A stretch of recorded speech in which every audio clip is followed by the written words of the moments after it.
In the 1930s, one of the central doctrines of logical positivism was descriptive fallacy, namely, the view that the only philosophically interesting function of language is that of making true or false statements. A particular version of the descriptive fallacy is the so-called verificationist thesis of meaning. It meant that unless the sentence can, at least in principle, be verified, it was strictly speaking meaningless. So if we take the example, Mary is cleverer than Anne, it would be meaningful. Austin objected this view. He noted that there are ordinary declarative sentences that resist a truth-conditional analysis in a similar fashion. The point of uttering such sentences is not just to say things, but also actively to do things. In other words, such utterances have both a descriptive and an effective aspect. Austin called them performatives, and he distinguished them from assertions or statement-making utterances, which he called constatives. So to repeat once again, performatives are utterances that are used to do things or perform acts. For example, I name this ship the Princess Elizabeth. This declarative sentence has two characteristics.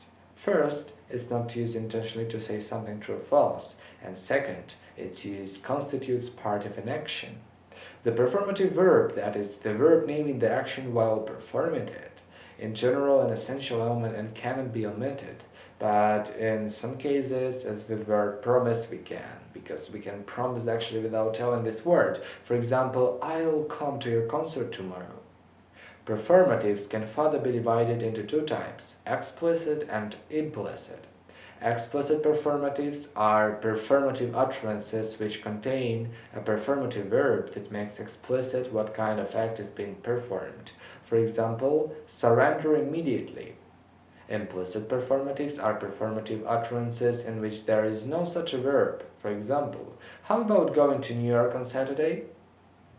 Now, let's move on to Felicity Conditions. As we already know, it makes no sense to call performatives true or false.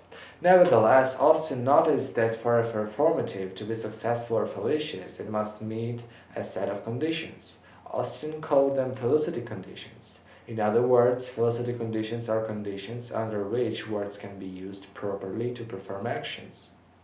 He distinguished three different types of Felicity Conditions. First, there must be a conventional procedure having a conventional effect. Second, the circumstances and persons must be appropriate as specified in the procedure must be executed correctly and completely, and often the person must have the requisite thoughts, feelings, and intentions as specified in the procedure, and if consequent conduct is specified, then the relevant parties must do so. Violation of any of those conditions will render a performative infallacious. The initial distinction made by Austin between performatives and constatives was soon to be rejected by him in favor of a general theory of speech acts. Next, speech act was divided into locutionary, locutionary, and perlocutionary parts. Three phases of a speech act include: first, locutionary act, the production of a meaningful linguistic expression. It consists of a phonic act of producing the utterance, a phatic act of composing a particular linguistic expression in a particular language, and rhetoric act. It's like contextualizing the utterance.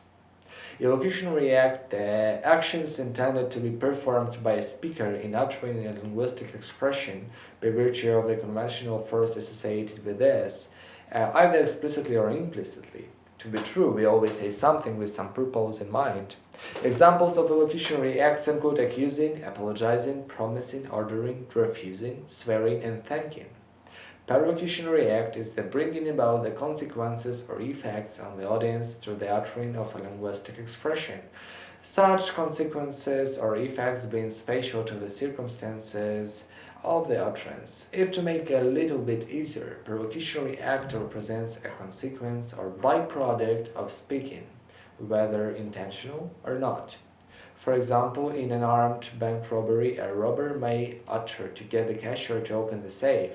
This effect of the act performed by speaking is also generally known as perlocutionary act. That's all for now. See you!